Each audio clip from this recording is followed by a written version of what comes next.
Hey guys, it's Kava here, and I know you guys all love the cholent video for some reason, even though my recipe is bizarre. But today I have a more traditional recipe for you guys, a potato kugel. Potato kugel. What are you going to need for this recipe? 10 potatoes, medium large, and some eggs, like 4 or 5 eggs, I think. Actually, you'll see as we get on. Okay, let's go. Okay, don't forget to preheat the oven. It's 200 degrees Celsius and about 400 degrees Fahrenheit. Okay, so now it's time to scrub the 10 potatoes. So here's potato number 1. I'm not going to show you guys all of the scrubbing because that would be boring. But first I got to find the scrubber. Here. You don't need to peel the potatoes for this recipe. If you want to peel the potatoes for the recipe, then you don't need to do the scrubbing. Okay, so first things first. So not first things first, third things third, I don't know. You're going to chop the potatoes up into reasonable sized chunks so that they can fit in your food processor. So whatever that is for your food processor, that's what you should do. And for those of you who don't know how to chop things, here we go. That's a nice angle on my hand.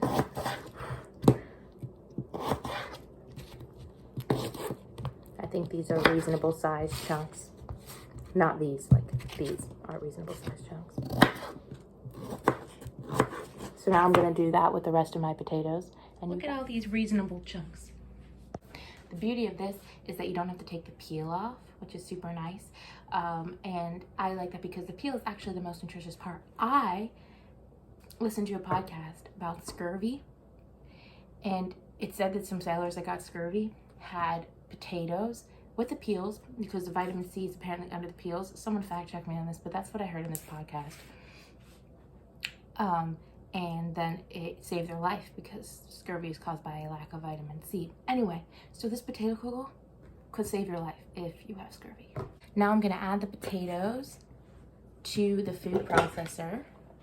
And I'm gonna also add an onion, 1 large onion, chop it up and stick it in there, and then we're going to zhuzh it up all together. So get excited for the zhuzhing.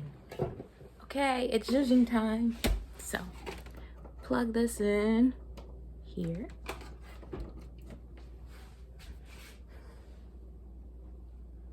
Get ready for your eardrums to burst. Oh, it's actually not so bad. I thought it was gonna be way worse.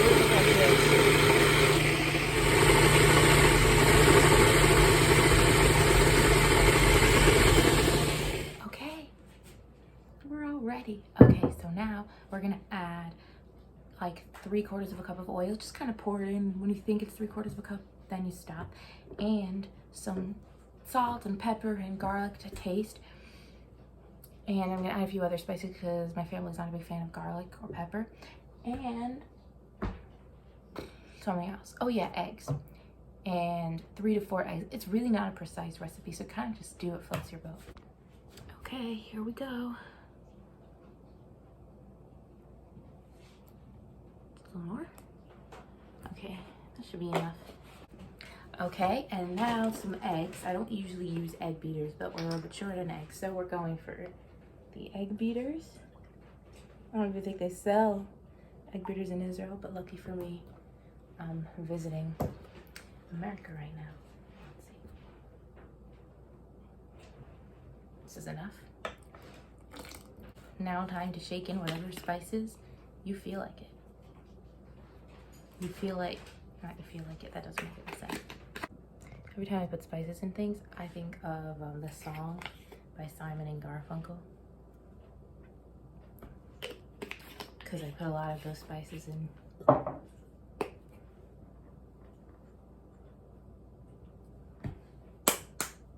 I also think of this funny joke. Here, this is time. I think of this funny joke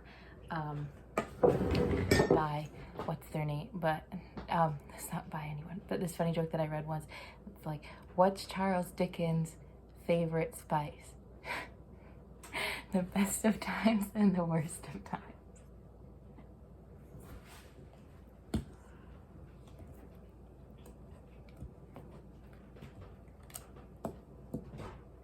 Next things next, ransack your house to find a 9x13 pan and then spray it with as much what's this called?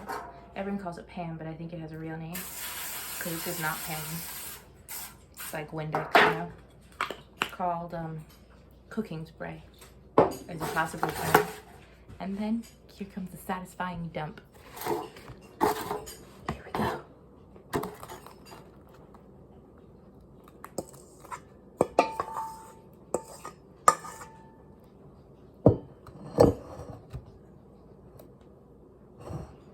You're gonna stick it in the hot oven for 2 hours, and according to my sources, it's gonna smell really bad, but it will come out tasting really good.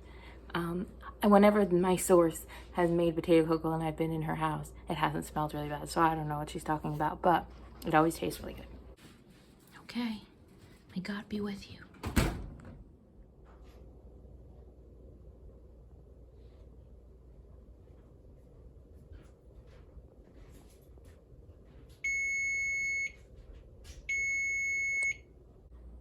It is ready. Okay, let's take it out. Actually, I'm a little bit scared to hold. I'm not gonna hold the camera and take it out at the same time because that would be really dangerous. So you'll just have to see it once it's already out. Sorry. All right, guys, it's been, how long was it? 2 hours. It's been 2 hours. And it's ready, guys, it's ready. And it looks really good. Wanna see?